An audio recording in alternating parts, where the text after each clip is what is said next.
Assalamualaikum warahmatullahi wabarakatuh. Salam sejahtera buat kita semua. Baik, saya mulai saja. Saya akan memaparkan anemia pada remaja. Ini topik yang akan saya bahas, yaitu pengertian anemia, siapakah remaja itu, prevalensi anemia remaja, mengapa penting memahami anemia, dan bagaimana cara mengatasi anemia. Ya, yang dimaksud dengan anemia adalah kondisi ketika tubuh kekurangan hemoglobin sehingga tubuh tidak cukup mendapat oksigen. Pada pria, batasannya adalah lebih kecil dari 13 gram per desiliter, sedangkan pada wanita HB lebih kecil dari 12 gram per desiliter. Ya, ini Riskesdas 2013. Ini juga tadi sudah disebutkan dalam sambutan ataupun dalam paparan sebelumnya. Kita melihat hasil dari Riskesdas ya. Ini adalah riset kesehatan daerah ya. Ini adalah riset yang dilakukan oleh Kementerian Kesehatan, dalam hal ini Litbang Kesehatan kerjasama dengan BPS, dan ini meliputi seluruh kabupaten se-Indonesia. Ya, jadi ini adalah gambaran se-Indonesia. Kita bisa melihat ini permasalahannya. Ternyata pada ibu hamil mengalami anemia. Ini angkanya ya. Ternyata pada wanita atau ibu hamil yang usia muda, angka anemianya itu sangat tinggi sekali. Semakin dia usianya bertambah, ternyata kemungkinan semakin bijak ya, sehingga prevalensi anemia itu menurun. Ini adalah angka anemia pada 2013 dan yang ini adalah angka anemia pada 2018. Nah, ini tadi juga sudah dipaparkan dalam sambutan ataupun dalam pembicaraan yang sebelumnya. Ini 2018. Jadi anemia pada remaja itu mencapai angka yang fantastis ya, 32%. Padahal WHO itu menetapkan standar untuk angka anemia adalah 20%. Jadi dengan angka ini artinya 3/4 dari 10 remaja itu menderita anemia. 3-4 dari 10 remaja. Jadi katakanlah dari 10 itu 3-4 orang. Atau kalau kita ambil dari 3 orang, misalnya Anda berteman 3 orang, duduk 3 orang remaja, salah satu dari Anda itu adalah anemia. Jadi bukan main. Ini terselubung ya, kita mungkin tidak menganggap itu sebagai sesuatu penyakit gitu, tetapi ini adalah fakta. Nah, sedangkan usia remaja di Indonesia ini sekitar 23 juta. Berarti yang mengalami anemia pada remaja itu sekitar 7,4 juta. Ini suatu angka yang benar-benar sangat perlu menjadi perhatian. Oke. Apa sih sebetulnya yang menjadi gejala anemia? Ya, gejala anemia ini umumnya kita kenal dengan 5L. Lesu, lemah, letih, lelah, lalai. Nanti kalau Pak Muri dia katakan jadi 10L ini. Ya, bisa ditambah dengan gejala-gejala lain ya Pak Muri. Gejala yang lain adalah turunnya kekebalan tubuh, kurangnya konsentrasi belajar dan kemampuan berpikir, tubuh tidak bugar. Tubuh terlihat pucat, mudah lelah, pusing, dan sakit kepala. Jadi kalau ibu-ibu atau bapak melihat anak-anak kita sulit berkonsentrasi, baik di dalam pembicaraan sehari-hari ataupun dalam belajar, kemungkinan anak kita adalah anemia. Jadi kalau kita selama ini kurang memikirkan anak kita anemia, nah mulai sekarang tolong pikirkan, kemungkinan anak kita adalah anemia kalau menunjukkan gejala-gejala seperti ini. Ini gejala yang sangat sederhana sekali yang bisa kita lihat. Ini adalah anemia dan ini yang normal. Jadi ini bukan kulitnya putih dan ini lebih hitam, tapi ini pewarnaan kulit akibat dari kurang sel-sel darah di dalam pembuluh darah. Nah, tidak semua anemia itu bukan gejala. Ya, kalau dia ada anemia itu yang lebih berat. Jadi kalau kita lihat di grafik ini, sebetulnya sebelum dia jatuh ke dalam kondisi yang disebut anemia, sebetulnya dia kemungkinan besar sudah lama mengalami kekurangan atau defisiensi zat besi dalam jangka waktu yang sangat lama. Jadi dia akan melewati kondisi defisiensi dulu yang lama sebelum sampai timbul gejala. Jadi kalau kita kembali ke sini, ke anak itu mudah lelah, anak itu kelihatan kok tidak bersemangat, kemungkinan anak itu sebetulnya sudah defisiensi atau kekurangan zat gizi dalam periode yang lama sebelum akhirnya dia benar-benar jatuh dalam anemia. Apa sih yang menyebabkan anemia? Banyak hal ya yang menyebabkan anemia. Pertama adalah kehilangan zat besi sebagai bahan yang untuk membentuk hemoglobin dari sel darah merah tersebut. Nah, ini juga bisa akibat perdarahan dari berbagai bagian tubuh, entah perdarahan yang kelihatan atau masif, atau perdarahan yang mikro yang kita tidak bisa lihat dengan mata telanjang. Ya, jadi ini dari mana saja? Apakah dari hidung, dari pencernaan, dan dari organ yang lainnya. Kemudian faktor nutrisi. Nah, karena ini adalah kebanyakan minatnya ke gizi. Nah, ini kita lihat. Faktor yang bisa menjadi penyebab adalah kurangnya asupan zat besi serta zat-zat yang bekerja sama di dalam membangun sel darah merah tersebut. Kemudian dia mungkin mengkonsumsi zat besi, tetapi zat besi itu dalam kualitas yang rendah. Atau kondisi yang lain adalah kebutuhan meningkat. Jadi misalnya prematuritas, pada pubertas, pada kehamilan. Ini adalah kondisi-kondisi di mana kebutuhan zat besi itu tinggi. Kemudian yang lain adalah gangguan absorpsi besi. Jadi entah karena obat-obatan, atau karena habis operasi, atau karena perilaku kita yang mengganggu zat besi yang sebetulnya ada di dalam bahan makanan tersebut. Nah, sekarang kita bicarakan tentang remaja. Apa sih sebetulnya yang disebut sebagai remaja? Remaja ini adalah merupakan periode masa transisi dari anak-anak menjadi ke masa dewasa. Sekitar usia 12 sampai 20 tahun. Nah, pada masa ini terjadi perubahan yang sangat luas, meliputi perkembangan fisik, kognitif, kepribadian, serta sosial.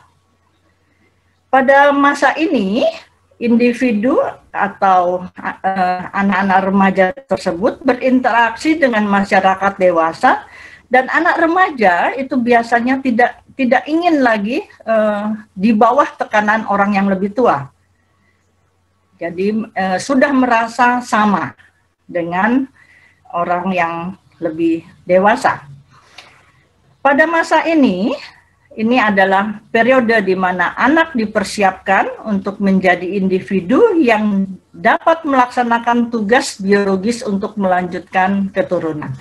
Nah, ini beberapa definisi atau pengertian tentang remaja yang sedang menjadi pokok perhatian kita pada saat ini ya.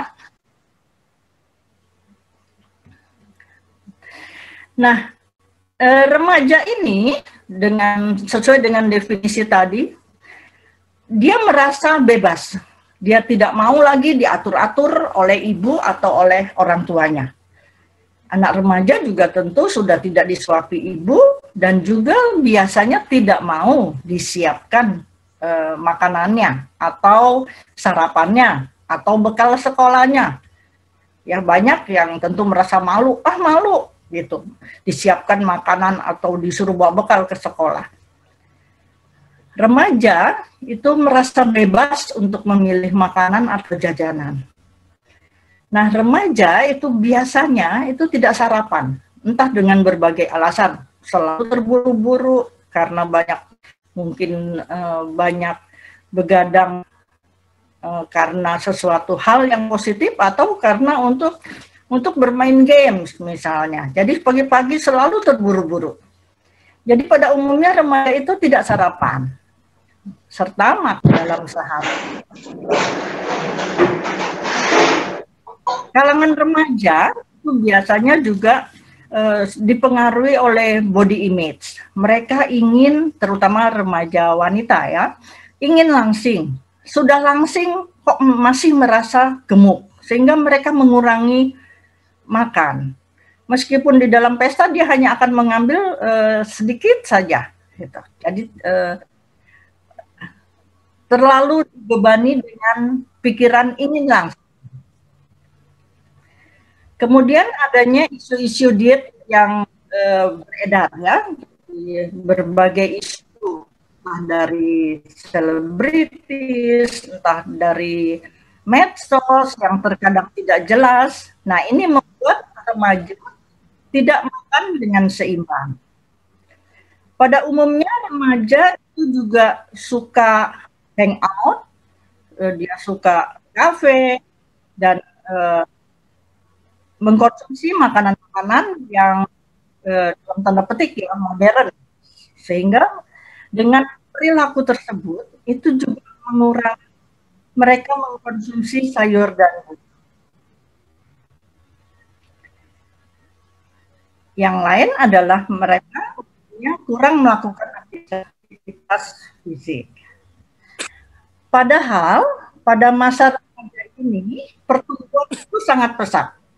Jadi selain pada masa janin dan bayi, 1000 hari pertama kehidupan itu, masa pertumbuhan yang sangat pesat itu adalah masa dan ini seringkali luput dari perhatian maksudnya, baik oleh orang tua maupun oleh remaja itu sendiri.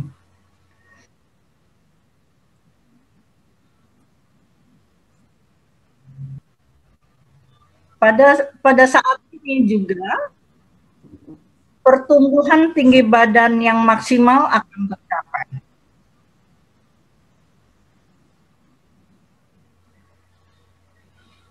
Sesudah masa remaja memasuki masa dewasa, maka tinggi badan itu tidak akan bertambah.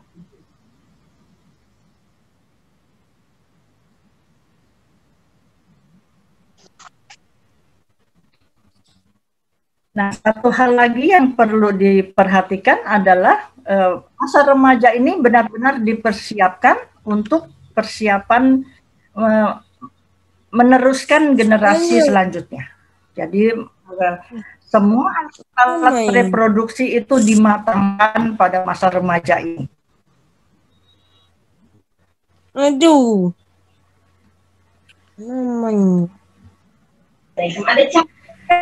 Nah, ini beberapa gambaran yang bisa kita lihat pada masa remaja. Ya, tadi sebagian juga sudah di. Oke. Jadi contohnya ini 65% dari remaja kita itu ternyata tidak sarapan. Nah, 65% tidak sarapan, yang 35% yang sarapan, 90%-nya itu ternyata sarapannya dengan mutu yang kurang baik, ya, atau bisa dikatakan mutunya rendah, tidak menu seimbang. Padahal sarapan itu kan seharusnya memberi makanan bekal kita sepertiga atau seperempat dari kebutuhan makan sehari. Jadi oke. Ini yang tidak sarapan angkanya 20 yang makannya kurang dari 3 kali sehari itu kurang lebih 1/5-nya. 97%, nah ini bukan main angkanya, 97% dari anak remaja kita kurang mengkonsumsi sayur dan buah. 57% kurang aktivitas fisik, 45% tidak cuci tangan dengan benar. Ya, ini angka 2018 ya, untuk sekarang mungkin sudah berubah untuk cuci tangannya. Karena selama 1 tahun kemarin kita sudah belajar cuci tangan.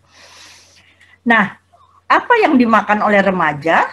Ini, umumnya remaja itu mengkonsumsi makanan yang manis-manis. Jadi 50% itu mengkonsumsi makanan manis-manis, 32% makanan yang asin, 11% makanan yang instan, 78% itu makanan berpenyedap. Yang menarik lainnya adalah bahwa ternyata usia mereka ada sebagian yang menikah pada usia yang sangat dini, yaitu 15 sampai 24. 4%, bahkan ada yang menikah di bawah 15 tahun. Nah, berapakah yang hamil?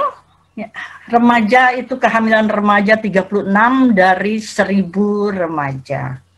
Nah, ini situasi-situasi yang ada pada remaja. Nah, ini tadi sudah disebutkan. Nah, untuk ukuran antropometrinya, 1 dari 4 remaja itu mengalami stunting. Sedangkan 1 dari 7 remaja mengalami kelebihan berat badan. Ya, ini ucapan dari Menteri Kesehatan. Pemberian TTD ini merupakan salah satu intervensi spesifik. Ya, tadi ini juga sudah dikupas oleh Bapak Wisnu dari Dinas Kesehatan.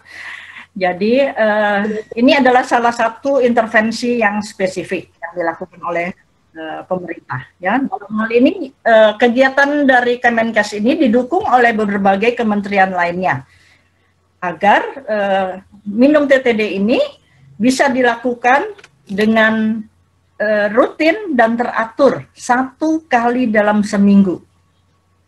Tapi ternyata kan angka kepatuhannya itu masih sangat-sangat rendah. Ini sebetulnya sangat menyedihkan ya. Sehingga masih perlu dilakukan upaya dan tentu kerjasama dengan berbagai pihak. Dan saya senang sekali pada webinar ini saya lihat dari Ketua PKK hadir, mendukung, dari pendidikan juga mendukung. Jadi mudah-mudahan webinar ini bisa membawa manfaat buat kita semua. Nah, Bapak Menteri Kesehatan juga mengatakan para remaja akan sangat menentukan apakah Indonesia bisa naik kelas di tatanan dunia nantinya. Itu sebabnya negara yang banyak memiliki populasi usia muda akan menjadi negara besar nantinya. Tentu ini optimisme dari Menteri Kesehatan. Ya, jadi kita tentu mengharapkan bahwa tenaga sumber daya manusia remaja ini akan menjadi sesuatu yang positif, bukan menjadi sesuatu yang sebaliknya. Kita bisa melihat bahwa remaja yang berprestasi itu benar-benar menjadi aset bagi Indonesia. Kita ambil contoh, ini adalah salah satu anak remaja yang berasal dari pelosok NTT, dari Ruteng, yang sekarang yang menghebohkan dunia ya. Saya rasa kalian semua para remaja kenal, mungkin ibu bapak yang jarang mengikuti kegiatan remaja tidak kenal ini foto siapa yang saya tayangkan di sini. Ya, kalau para remaja saya yakin kenal karena ini sedang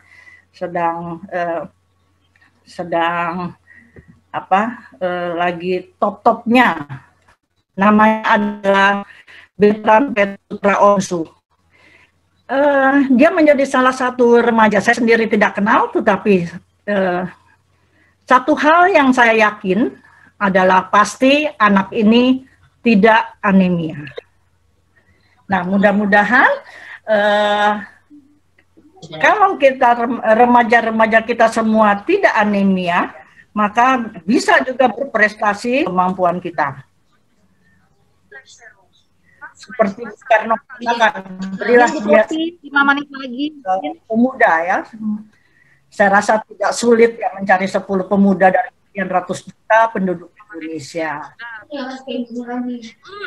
Nah, masalahnya adalah bahwa tingkat kepatuhan itu masih sangat rendah. Nah, ini sangat menyedihkan sekali.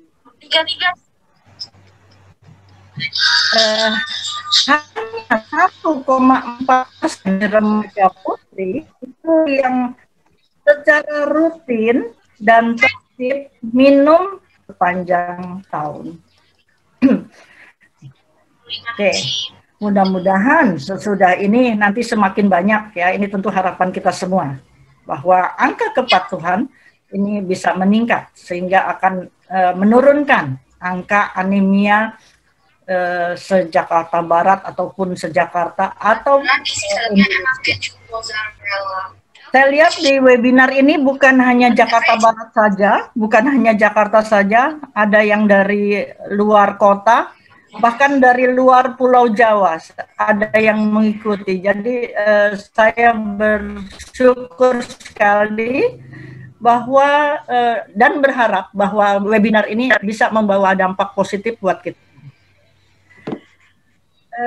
Ini tadi sudah disinggung sedikit oleh Pak Wisnu. Ya, terima kasih Pak Wisnu juga tadi sudah menyinggung ini.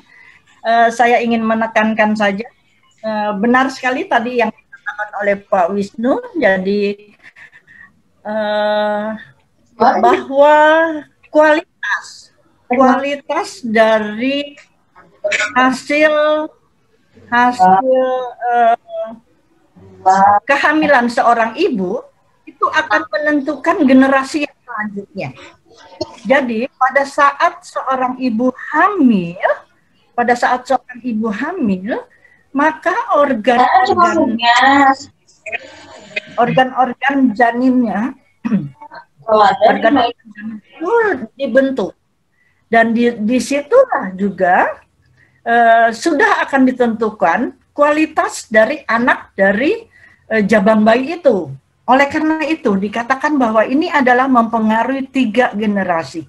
Nah, mungkin ini yang belum disadari oleh para remaja kita. Jadi kalau Anda hamil itu bukan menentukan saja kualitas Anda selaku ibu hamil atau kualitas dari janin Anda yang sedang Anda kandung, tetapi juga menentukan kualitas dari bakal anak dari janin yang Anda kandung. Oke, mudah-mudahan ini bisa difahami. Tadi yang lain sudah disinggung sedikit. Ini juga tadi sudah disinggung oleh Pak Wisnu. Saya setuju sekali bahwa kita harus bergerak. Nah, saya berterima kasih sekali lagi untuk para hadirin yang dari berbagai organisasi yang sempat hadir di sini. Saya terima kasih sekali untuk PKK yang tetap hidup dan selalu berperan di masyarakat. Ya, begitu juga bidang pendidikan tentunya dan bidang-bidang lainnya lagi. dalam rangka upaya bahwa kita harus berusaha memutus mata rantai dari lingkaran setan kondisi penyakit ini. Ya, jadi tadi Pak Wisnu sudah katakan dari remaja, menjadi bumil dan seterusnya. Ini harus kita putus sehingga mata rantai penyakit ini tidak bergulir terus, tetapi bisa kita perbaiki. Dan untuk ini perlu kerjasama dengan berbagai bidang.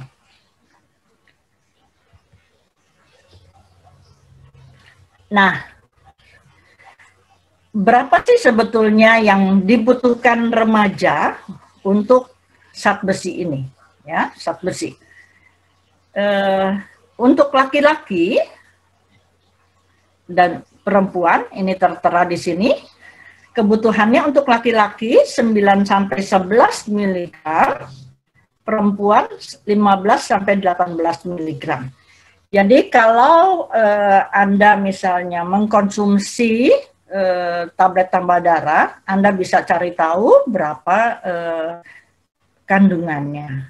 Ya, jadi contoh di pasaran itu banyak beredar ya. Ini saya hanya mengambil beberapa contoh dan saya bukan menjadi agen dari salah satu dari merek-merek yang ada di sini ya. Jadi hanya contoh saja.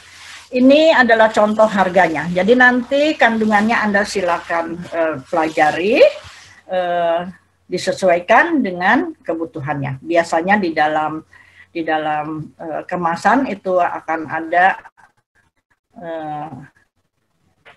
komposisinya serta aturan pakainya. Nah, kita terkadang tidak menghargai apa yang gratis. Oleh karena itu saya paparkan harga-harga ini agar para remaja kita bisa mengerti bahwa yang diberikan oleh pemerintah itu ada harganya. Dan sehingga kita bisa lebih menghargai apa yang diberikan secara gratis. Ya, karena diberikan gratis maka mungkin para remaja atau siswa sekolah SMP, SMA itu merasa ini mah barang murahan, barang gratis. Nah, inilah saya tayangkan ya. Jadi ini tablet tambah darah yang diperdagangkan di luar. Ini bukan TPD yang dari pemerintah. Ini hanya untuk memberi gambaran bahwa ini kalau Anda beli di luar maka harganya sekian. Nah, apakah kita tidak beruntung? Ya, remaja kita itu sangat beruntung. Bapak Ibu sekalian, adik-adik dan saudara sekalian, Anda itu mendapatkan tablet tambah darah secara gratis. Zaman saya itu tidak ada tablet tambah darah gratis. Jadi kalau kita mau itu ya beli sendiri gitu. Dan Anda sekarang sangat beruntung. Berarti Anda itu selalu mendapat uang dari pemerintah. Gitu. Ya. Nah, semoga ini akan meningkatkan kepatuhan adik-adik untuk mengkonsumsi tablet tambah darah yang diberikan secara pemerintah. Pemerintah sudah mengeluarkan biaya karena begitu cintanya kepada generasi mudanya tentu. Ya, sehingga memberikan TTD secara gratis. Masakan kita harus menyia-nyiakan.